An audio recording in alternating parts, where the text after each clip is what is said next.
नमस्कार विद्यार्थी मित्रांनो, दराल अकॅडमीच्या युट्यूब चॅनल मध्ये आपलं सर्वांचं स्वागत. विद्यार्थी मित्रांनो, 21 मार्च 2021 रोजी होणारी जी राज्यसेवा पूर्व परीक्षा आहे, या पूर्व परीक्षेच्या संदर्भात रसायनशास्त्राचे मोस्ट एक्सपेक्टेड जे पॉइंट होते ते आपण दिलेले आहेत. आता आपण मोस्ट एक्सपेक्टेड पॉइंट पाहणार आहोत भौतिकशास्त्राचे. भौतिकशास्त्राच्या अतिसंभाव्य घटकातील प्रश्न, त्याचे पॉइंट आधी मी सांगतो आणि त्याच्यानंतर त्याचं पूर्ण विश्लेषण आपण पाहणार आहोत. पूर्णपणे विश्लेषण आपल्याला करायचं आहे. बघूया आपण काय काय पाहणार आहोत. मापन पद्धतीविषयी एखादा प्रश्न विचारला जाऊ शकतो. तर मापन पद्धतीत कुठला प्रश्न विचारला जाऊ शकतो, त्यात प्रकाशाची तीव्रता ही कॅन्डेला एककात मोजली जाते, असा सिंपल प्रश्न सुद्धा आपल्याला विचारला जाऊ शकतो. कुठल्या एककात मोजली जाते किंवा एक कॅन्डेला इज इक्वल टू किती, असाही प्रश्न आपल्याला विचारला जाऊ शकतो. ठीक आहे. त्यानंतर ध्वनी या टॉपिक वर 2 किंवा 3 प्रश्न विचारले जाणार आहेत. पहा, ध्वनी मोस्ट एक्सपेक्टेड पॉइंट असणार आहे. रिव्हिजन साठी तुम्ही 2-3 दिवस ध्वनीलाच द्या.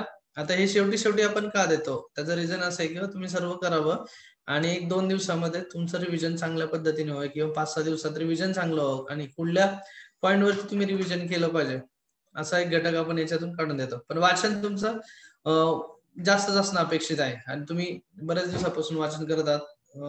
ही परीक्षा मागच्या वर्षीच होणार होती, परंतु ती आता या वर्षी होते, त्याच्यामुळे वेळ भरपूर मिळालेला आहे.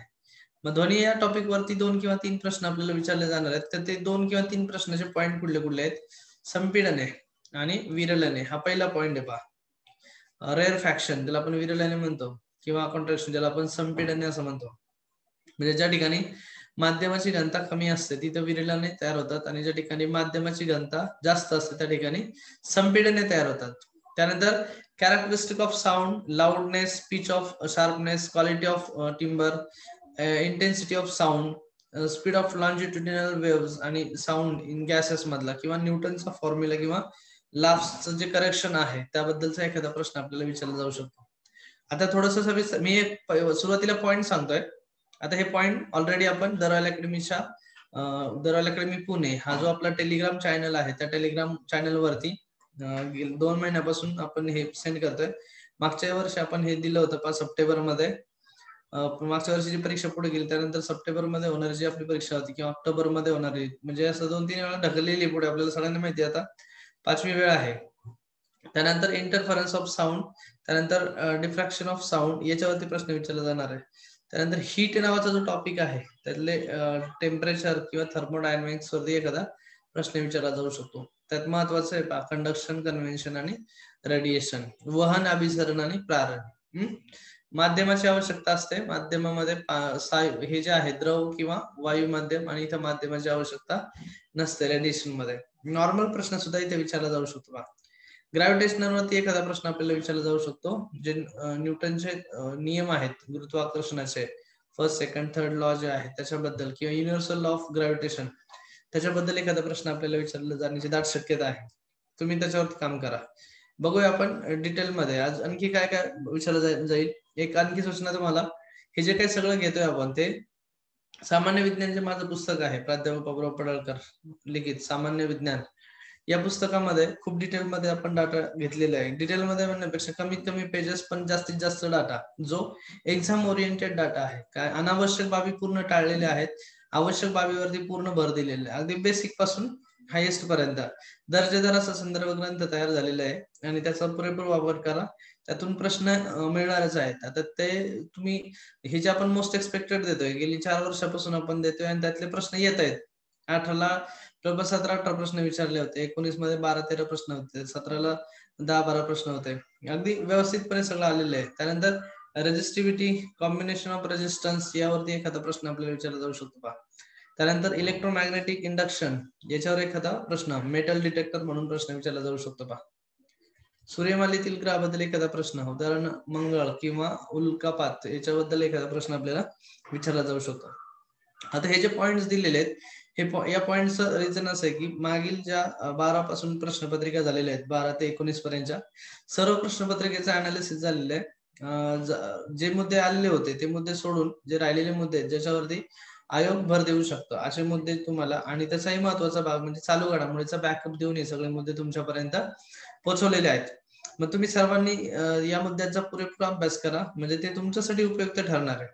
द रॉयल अकॅडमीच्या विविध बॅचेस चालू असतात, कंटिन्युअसली चालतात आणि बऱ्याच लोकांना असं वाटतं की बाबा थोडंसं ग्रामीण पार्श्वभूमी आहे की काय हडपसर सारखं ठिकाण जे आहे किंवा नारायणगाव सारखं, बारामती सारखं या ठिकाणी रॉयल अकॅडमी काम करते, परंतु खूप सुंदर पद्धतीने पुण्यातील सगळा प्राध्यापक वर्ग जो आहे इथे कमीत कमी विद्यार्थ्यांना शिकवत आहे. पुण्यामध्ये ते संख्या 350-400 असते आणि रिझल्ट तुम्हाला येत्या काही दिवसामध्ये खूप चांगले दिसणार आहेत. राज्यसेवेचे पण दिसणार आहेत. PSIS TISO चे ऑलरेडी रिझल्ट आलेले आहेत. जवळपास 53+ रिझल्ट रॉयल अकॅडमीचे PSI चे आहेत.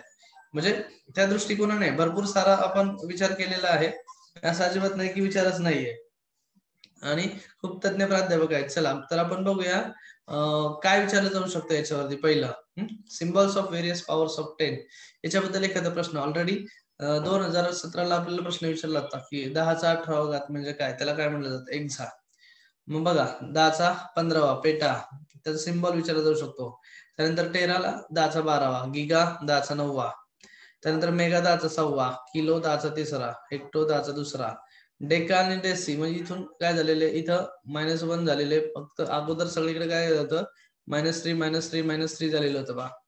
त्याच्यानंतर इथं काय झालं की इथं -1 म्हणजे इथून डायरेक्टली -1 -2 -3. त्यानंतर परत इथं 3-3चा डिफरंट आलेला आहे बघा. हा एक क्रम पूर्ण करता आला पाहिजे तुम्हाला. Centi, milli, micro, nano, pico, fermi आणि अट्टो. हे लक्षात आलं की काय अडचण नाहीये. त्याच्यानंतर अजून एक प्रश्न इथं, some physical quantities and their dimensional. Quantity आणि डायमेन्शनल वरती प्रश्न एखादा असू शकतो. त्यातले क्षेत्रफळाच्या बाबतीत जर विचारलं तर M 0 आहे, L वर्ग आणि T 0 आहे. त्यानंतर त्वरणाच्या बाबतीत बघा M 0 आहे, L 0 आहे आणि T -2 आहे. ते लक्षात आलं पाहिजे तुमच्या. त्यानंतर कार्याच्या बाबतीत पाहिलं तर M 0 L 2 आहे, T -2 आहे. हे लक्षात आलं पाहिजे पहा.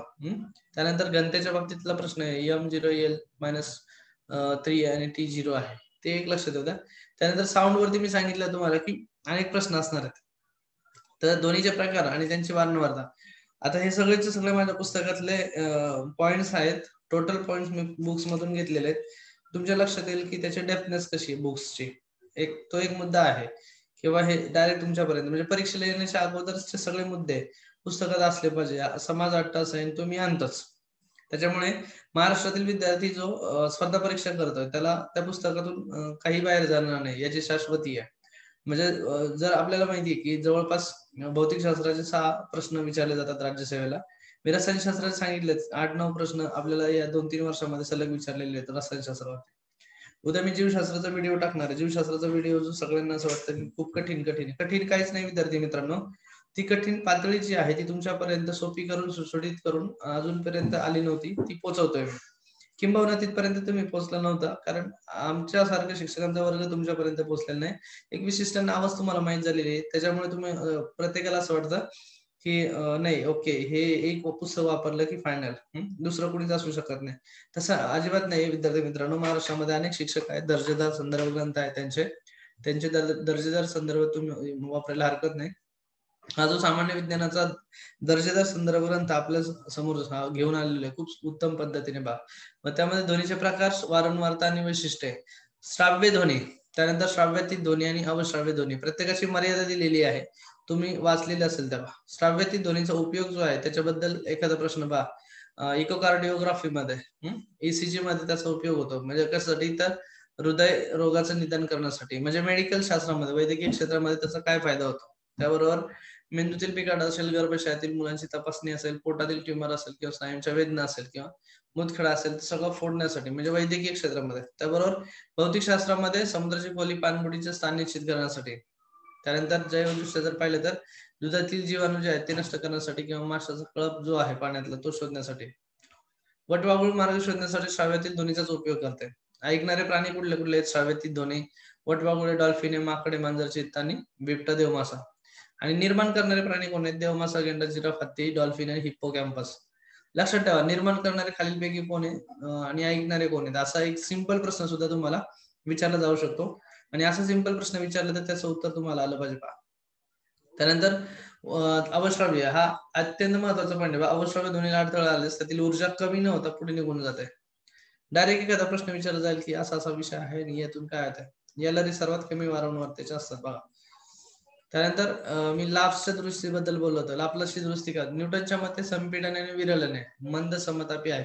न्यूटन असं सांगतात की संपीडन आहे म्हणजे ज्या ठिकाणी माध्यमाची घनता जास्त असते आणि विरलन आहे ज्या ठिकाणी माध्यमाची घनता कमी होते तिथे ते मंद समतापी आहेत. लाप्लासने ते मात्र चुकीचं सिद्ध केलं आणि ही प्रक्रिया शीघ्र असून संपीडनावेळी निर्माण झालेली उष्णता हवेतच राहते असं लाप्लास सांगतात. म्हणजे ती जी लाप्लासची दुरुस्ती आहे या दुरुस्तीवरती प्रश्न येणे अपेक्षित आहे. मोस्ट एक्सपेक्टेड पॉईंट असणार आहे हे लक्षात ठेवायचं बा. त्याचबरोबर डॉपलरचा जो इफेक्ट आहे तोही आपल्याला विचारला जाऊ शकतो बा. आपल्या दिशेने येणारी ध्वनीची तीव्रता वाढणे व ती दूर जाताना कमी वाटणे यालाच डॉपलर परिणाम असं म्हटलं जातं. रडार लक्षात ठेवा. म्हणजे कधी कधी बघा तुम्ही दोघे जण इथे एक जण उभा आहे आणि इथे एक जण उभा आहे. ओके म्हणजे ज्यावेळेस इकडनं आवाज येतो की या दिशेने असा आवाज वाढलेला आहे तो आणि हा इकडे चाललेला असेल तर आवाज कमी कमी आलेला दिसतो. हा जो परिणाम आहे डॉपलर इफेक्ट. म्हणजे असं काही नाही की डॉपलरलाच ते फाइंड आउट झालेले आहे. ऑलरेडी आपण त्याच्यातून जात आहोत, आपण त्या गोष्टी पाहत आहोत. मग आपल्याला लक्षात आलं पाहिजे येस या पद्धतीने होत आहे. मग हे नेमकं काय तर ते या पद्धतीने आहे की आपल्या दिशेने येणारी ध्वनीची तीव्रता वाढणे व ती दूर जाताना कमी वाटणे याला डॉपलर परिणाम म्हणतात. हा परिणाम डॉपलरने सांगितला. डॉपलरच्या अगोदर लोकांना माहित नव्हतं असं अजिबात नाही. ज्याने सांगितलं त्याचं तुमच्या अगोदर विद्यार्थी परीक्षेला अभ्यास करायला आलेलेच नाहीत असं अजिबात नाही. भरपूर आलेले आहेत. पण जर तुम्ही योग्य दिशेने अभ्यास केला आणि तुमचा रिझल्ट मिळवला तर तुम्ही हिरो होणार आहात. त्याच्यानंतर पुढचा घटक असणार आहे पहा सामान्य विज्ञानाच्या याच्यात मधला त्यातलाच फोरियनच्या मते. फोरियन हा शास्त्रज्ञ जो आहे त्याच्या मते आवर्ती कंपन्या साइन आणि कोसाइन यांची बेरीज असते. आवर्ती म्हणजे काय पुनरावृत्ती परत परत निर्माण होणारे जे आहेत साइन थिटा आणि कोसाइन ज्याला आपण म्हणतो ना त्यांची बेरीज. ध्वनीचा वेग हवेच्या तापमानाबरोबर वाढतो. आता हे सगळ्यांना लक्षात आलं पाहिजे बाबा. काय जर समजा 1 डिग्री सेंटीग्रेड तापमान जर वाढलं तर 0.5 मीटर पर सेकंद वेगाने ध्वनीचा हवेतील वेग वाढतो. आता रात्रीच्या वेळी दिवसापेक्षा आर्द्रता जास्त असल्यामुळे रात्री वेग जास्त येतो आपल्याला. ध्वनीचा वेग तरंग लांबीवर अवलंबून नसतो बा. एकच वारंवारतेच्या असणाऱ्या ध्वनीला स्वर असं म्हटलं जातं. नॉर्मल प्रश्न विचारला जाईल. ध्वनी अपवर्तनाबद्दल पण प्रश्न असू शकतो बा. ध्वनी या थरांमधून जाताना त्याची दिशा बदलते त्याला काय म्हणतो आपण ध्वनी अपवर्तन. मग अपवर्तनाचे उदाहरण दिलेत पहा. उन्हाळ्यामध्ये जमिनीलगतच्या थरातील हवा जास्त गरम असते असा एखादा प्रश्न किंवा मग भूपृष्ठालगतच्या हवेच्या थरामध्ये ध्वनीचा वेग जास्त असतो. त्यानंतर हिवाळ्यात ध्वनी पृथ्वीच्या दिशेने जास्त वळतो त्यामुळे रात्री व हिवाळ्यात ध्वनी आपल्याला जास्त ऐकू येतो. नॉर्मल अनुनाद रेझोनन्स बद्दल एखादा प्रश्न मी सांगितलं मोस्ट एक्सपेक्टेडचा मुद्दा. जेव्हा दोन्ही वस्तूची ध्वनीचे तरंग सारखे असतात तेव्हा अनुनाद महत्तम असतो म्हणजे मॅक्झिमम असतो बा. ध्वनिक यांत्रिक वैद्युत प्रकाश तरंगामध्ये होऊ शकतो अनुनाद. तो एक लक्षात आला पाहिजे. लहान मुलांच्या झोक्याला लहानसा धक्का दिल्यानंतर झोक्याचे आयाम फेरे वाढतात असंच आहे पहा. त्यानंतर अतिवाहक सुपर कंडक्टर बद्दल एखादा प्रश्न विचारला जाऊ शकतो. सुपर कंडक्टर लक्षात ठेवायचं ज्या पदार्थाचा रोध कमी तापमानाला कमी असतो. कमी तापमानाला कमी रोध रेजिस्टन्स असतो. HKONS हा जो डच शास्त्रज्ञ आहे त्यांनी सांगितलं होतं बा. तापमानाचा रोधावर होणारा परिणाम पारा या धातूचा रोध 4.2 डिग्री सेंटीग्रेड तापमानाला -269 डिग्री सेंटीग्रेड शून्यापर्यंत कमी होतो. तापमान कमी केल्यास रोध कमी होतो शेवटी शून्य होतो. याला म्हणायचं क्रांतिक टेम्परेचर क्रिटिकल टेम्परेचर. उपयोगासाठी वा विद्युत वाहनासाठी संगणकाचा वेग वाढवण्यासाठी घर्षण रहित होण्यासाठी आणि ऊर्जा बचतीसाठी. त्यासोबत NMR राज्यसेवेलाच प्रश्न विचारला होता. NMR चा लॉंग फॉर्म विचारला होता न्यूक्लिअर मॅग्नेटिक रेझोनन्स. त्यासोबत MR आणि NMR मधला डिफरन्स विचारला होता बा. हे टेक्नॉलॉजीच्या बाबतीत आपल्याला प्रश्न विचारला होता. म्हणजे साधे साधे प्रश्न जे दैनंदिन जीवनामध्ये असतात त्या बाबतीत प्रश्न विचारले जातात. अत्यंत मोस्ट एक्सपेक्टेड असणारे बाबी जे आहेत त्यामध्ये ब्लॅक होल कृष्ण विवर याबद्दल एखादा प्रश्न विचारला जाऊ शकतो. ताऱ्यांची अंतिम स्थिती.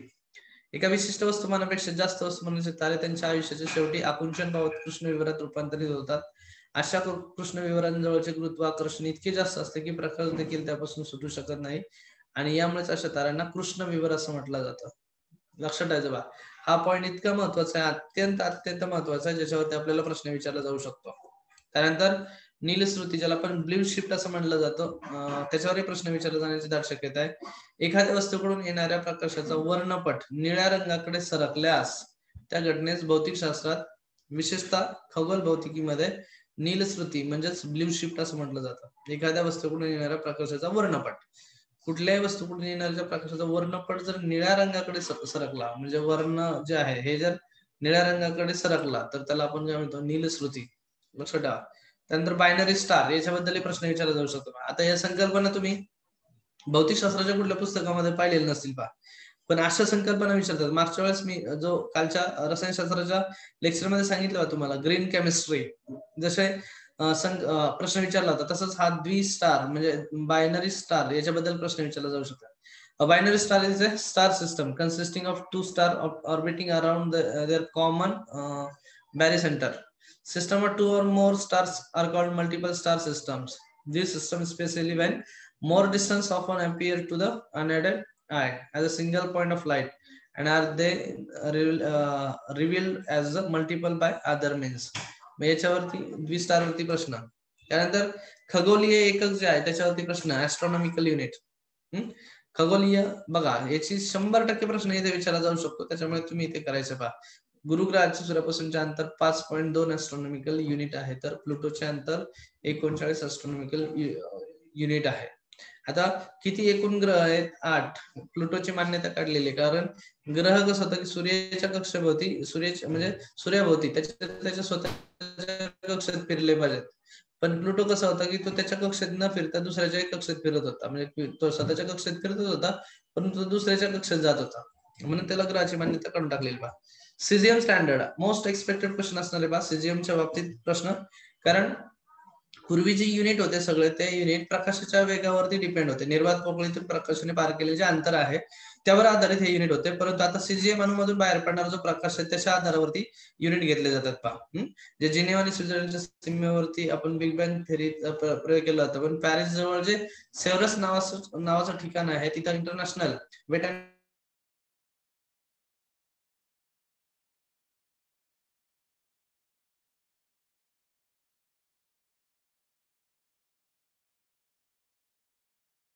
वजन ठरवलं, लांबीची कार तयार केली, त्याच्यावरून अंतर ठरवलं आणि प्रकाशाने निर्वात पोकळीतून 2 खुणांमधून पार केलेले अंतर म्हणजे 1 मीटर असं ठरवून मग तो किती वेळात गेले तर त्याला 1 सेकंद असं म्हटलेलं आहे. आणि मग त्या आधारावरती थोडेसे युनिट मध्ये चेंजेस झालेले आहेत, मग आपल्याला दिसत नाही पण चेंजेस झालेले आहेत. म्हणजे 7 मूलभूत एकक आहेत, या 7 मूलभूत एककांमधून आपल्याला असा प्रश्न विचारले जाण्याची दाट शक्यता आहे. The cesium standard is a primary frequency standard in which the photon absorption by transmission between the two hyperfine ground state of cesium 133 atoms are used to control the output frequency. The first cesium clocks was built by Louis Essen 1995 at the National Physical Laboratory in UK and promoted worldwide by Gernot M.R. Winkler of the USNO. लक्षात ठेवा, अशाच्या बऱ्याच गोष्टी आहेत, त्या बऱ्याच गोष्टी आपल्याला सगळ्यांना सांगता आलं पाहिजे बा. नॉर्मल. त्यानंतर बघा, प्रकाशावरती एखादा प्रश्न विचारला जाऊ शकतो. राज्यसह प्रकाशाच्या परावर्तन, अपवर्तन, अपस्करण, दृष्टी सातत्य आणि दृष्टीदोष इतक्याच पॉईंट वरती प्रश्न विचारते, आणि पुढे गेले तर मग गणितावरती प्रश्न विचारते. मागे आपल्याला ते डबक्यात, पाण्याच्या डबक्यात असणारा जो दगड आहे तो पृष्ठभागावर आल्यासारखा भास होता असा प्रश्न विचारला होता बघा. त्या कारण होतं प्रकाशाचं अपवर्तन. त्यानंतर परावर्तनाच्या संदर्भात प्रश्न होता, आणि इथं हे पण आलं होतं की प्रकाश किरण जर समजा घन माध्यमातून विरळ माध्यमात जातो तेव्हा लंबापासून दूर जातो, आणि हे जर असेल तर तो विरळ माध्यमातून घन माध्यमात जात असेल तर संभिकेकडे झुकताना दिसतो. हे माध्यमाचे अपवर्तनांक सुद्धा विचारले जाऊ शकतात. नैसर्गिक घटना बघायचे बा, अपस्करणावरती, डिस्पर्शन ऑफ लाईट वरती किंवा डिस्पर्शन ऑफ पॉवर वरती प्रश्न असू शकतो. रेनबो वरती कंबाईनला प्रश्न विचारले, त्यामुळे शक्यतो प्रकाश हा टॉपिक थोडासा लाईटली 1-2 दिवस त्याचे हे करा. तुम्ही अभ्यासला असणारच आहे, पण त्याच्यावरती प्रश्न थोडेसे कमी येतील, म्हणजे शक्यता आहे की या प्रकाश टॉपिक वरती प्रश्न येणारच नाहीये. स्कॅटरिंग ऑफ लाईट वरती बघा थोडस हे करा. त्यानंतर भारतीय संशोधकाचं नाव आणि शोध पुरस्काराच्या वरती विज्ञानातील नोबेल मिळवणारे पहिले भारतीय कोण होते? चंद्रशेखर वेंकटरमण. डॉक्टर होमी जहांगीर बाबा अणुसंशोधन केंद्राची स्थापना 1957. मग यांच्याबद्दल प्रश्न येणं अपेक्षित आहे, होमी जहांगीर बाबांच्या बद्दल. त्यानंतर रामानुज, विक्रम साराभाई, हरगोविंद खुराना, एस चंद्रशेखरन, बिरबल सहानी, व्यंकटरमण राधाकृष्ण. 2009च्या रसायनशास्त्राचा नोबेल पुरस्कार आहे, पद्मभूषण 2010. त्यानंतर वैज्ञानिक शोधाने कुणी कुठला शोध लावला, शोध आणि शास्त्रज्ञ हे सगळं लक्षात ठेवायचं. थर्मामीटरचा कोणी लावला, अनुवंशिकतेचा कोणी लावला, हे आलं होतं बा अनुवंशिक ग्रेगर मेंडल. त्यानंतर रक्तगटाचा कोणी लावला, जीवाणूचा कोणी लावला, हृदयरोपण कोणी लावला. हे जे दिसतंय सगळं करून ठेवा, तर मी आता सांगत बसत नाही. न्यूटन गुरुत्वाकर्षण तर हे माहिती आहे. ऍटॉम्स पासून अणुबॉम्बचा लावला होता. हायड्रोजनचा हेनरी कॅव्हिडिशने लावला होता.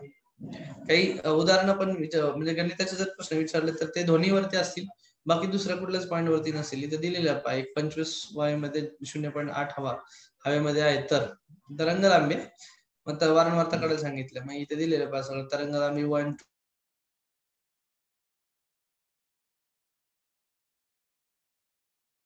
1 वारंवारता 425 हर्ट्ज. वारंवारतेचे एकक हर्ट्ज आहे, तर तीव्रतेचे एकक डेसिबल आहे. त्यात पण हर्ट्ज हा इंग्रजी भाषेतील मोठ्या लिपीमध्ये लिहिला जातो आणि डेसिबल हा इंग्रजी भाषेतील लहान लिपीमध्ये लिहिला जातो. हे असे जे सूक्ष्म फरक आहेत ना, ते तुम्हाला माहित झाले पाहिजे, बाकी काही नको आहे. राज्यसेवा असे प्रश्न विचारते बा. त्यानंतर हा जो एका कड्याजवळ उभे राहून एक बंदूक उडवल्याने त्याने काय होतं बा, हा प्रश्न आहे. 6 सेकंद त्याचं उत्तर. ते तुम्ही व्यवस्थित बघून घ्या, थोडस पॉज करून. त्यानंतर इथे तिसरा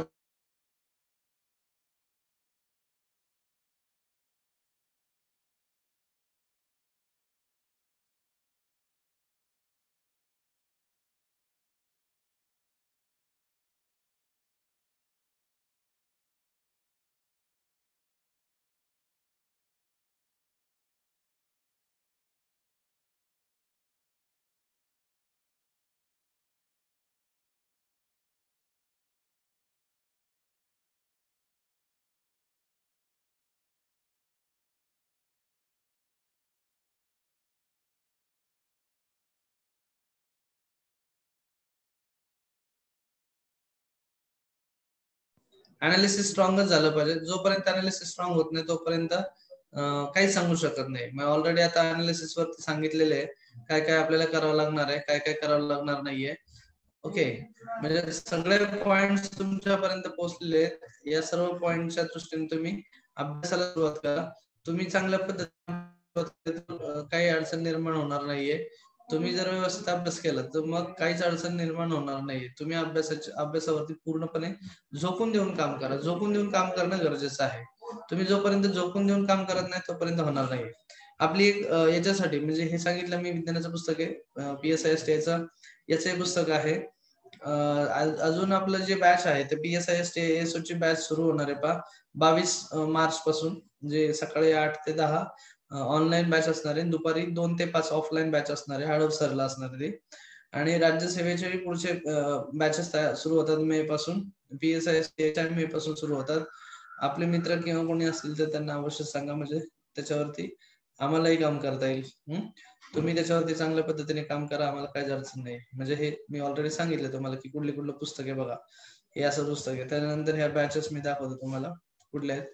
सही सामान्य विज्ञानाची 20 दिवसाची बॅच आहे. ती बॅच जॉईन केली तर ऑनलाईन फी 1000 रुपये, ऑफलाईन 2000 रुपये. ह्या राज्यसेवेच्या बॅचेस चालू होतात बघा. 1 मे ला चालू होते, 7 जूनला, 5 जुलैला, 9 ऑगस्टला. PSIST ला 3 मे ची, 14 जूनची, 12 जुलैची बॅच चालू होते. पोलीस भरतीच्या बॅचेस आहेत. पोलीस भरतीचे खूप चांगलं युनिट आपलं चालू आहे. प्रत्येक ठिकाणी रॉयल अकॅडमी चांगलं काम करते. आपण उत्स्फूर्त प्रतिसाद द्या. रॉयल अकॅडमी नक्कीच चांगलं काम अजून करणार आहे. धन्यवाद मित्रांनो.